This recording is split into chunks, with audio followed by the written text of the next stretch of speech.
ଧରନ୍ତୁ ବକ୍ତା କହିବେ ଶୁଣିବା ପାଇଁ କେହି ନଥିବେ।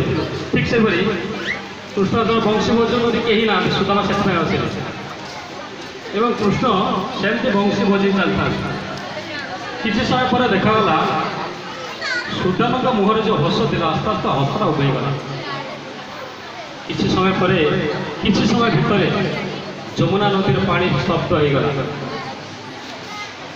ଜଙ୍ଗଲ ମଧ୍ୟରୁ ଜନ୍ତୁ କୀଟଜନ୍ତୁ ମାନେ ସବୁ ବାହାରକୁ ବାହାରି ଆସିଲେ କୃଷ୍ଣଙ୍କର ବଂଶସ୍ୱର ଶୁଣିବା ପାଇଁ। ଆକାଶରେ କଳା ବାଦଲ ମଧ୍ୟରେ ଜହ୍ନ ଲୁଚି ଲୁଚି ଲୁଚି ଲୁଚି ଆସି ପହଞ୍ଚିଗଲା କୃଷ୍ଣଙ୍କର ବଂଶସ୍ୱର ଶୁଣିବା ପାଇଁ। କୃଷ୍ଣଙ୍କର ବଂଶସ୍ୱର ଏତେ ମନ୍ତ୍ରମୁଗ୍ଧ ଥିଲା, ସମସ୍ତେ ଦୌଡ଼ି ଆସିଥିଲେ କୃଷ୍ଣଙ୍କର ବଂଶସ୍ୱର ଶୁଣିବା ପାଇଁ।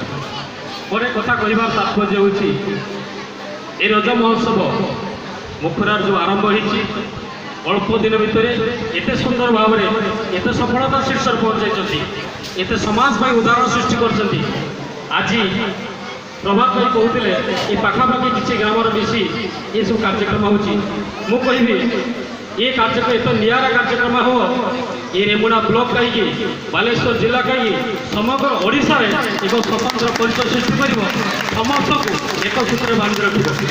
ପୁଣି ଥରେ ଏ ଅନୁଷ୍ଠାନର ସଫଳତା କାମନା କରି ରହୁଛି। ଜୟ ଭାରତ।